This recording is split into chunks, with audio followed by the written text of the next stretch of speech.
মা মেয়ে দুইজনে মিলে গুটি গুটি পায়ে কোথায় চলে গেলাম আজকে, তাই আজকে আপনাদের সাথে বলবো। তার জন্য পুরো ব্লগটি দেখতে হবে। Welcome back to my Annapurna blog. কেমন আছেন সবাই? আশা করছি সবাই খুব ভালো আছেন, আমিও ভালো আছি। প্রতিদিনের মতো আমি আজকে আরেকটি নতুন ব্লগ নিয়ে চলে আসলাম আপনাদের সামনে।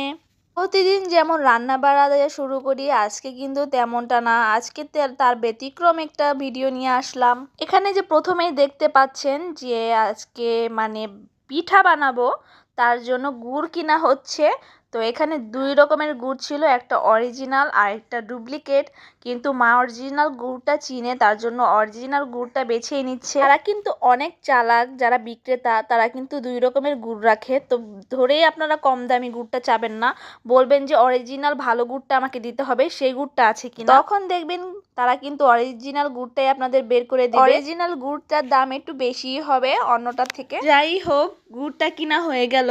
তো গুড়টা কিনে নিয়েছি, যেহেতু পিঠা বানাবো শীতের সময় গুড় লাগবে। গুড়ের সাথে তো আরেকটা জিনিস লাগবেই, সেটা হলো নারিকেল। এখন আমরা নারিকেল কিনবো। নারিকেল ছাড়া তো পিঠার কথা ভাবাই যায় না, তাই না? তো সবার আগে নারিকেলটা তো কিনা উচিত। তো এইদিকে দুই রকমের নারিকেল ছিল, একটা 100 টাকা করে আর একটা ছিল 120 টাকা করে। তো যাই হোক, ভালো দেখে নারিকেলটা বেছে নিচ্ছি যাতে ভালো হয়, ভিতরে আর কি যাতে কোনো সমস্যা না হয়।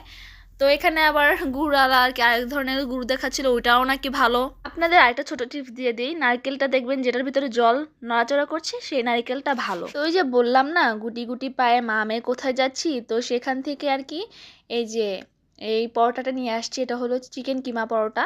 পরোটাটা আগে কখনো খাওয়া হয়নি, কিন্তু ফার্স্ট টাইম নিয়েছি, কিন্তু এত টেস্ট ছিল, আমি যদি জানতাম তাহলে আরেকটাও নিয়ে আসতাম। আর এই যে বাবু মার সাথে হেঁটে যাচ্ছে, ও তো প্রচণ্ড খুশি বাহিরে বের হয়ে। বাহিরের কথা শুনলে আসলে যখন আমরা মানে আর কি দেরি হওয়া শুরু করি, তখনই ও বুঝে যায় যে আমরা বাহিরে যাব। আর এখানে এই যে আবার টমেটো আর শসা কেটে নিয়েছি, আমার ভর্তা খেতে ইচ্ছা করছিল, তো তেঁতুল দিয়ে মেখে নিয়েছি সাধারণভাবে আর কি খাবো। আর এদিকে মা রান্না বসিয়ে দিয়েছে, আজকে সিম আর আলু দিয়ে আর কি বাটা মাছটা রান্না করবে।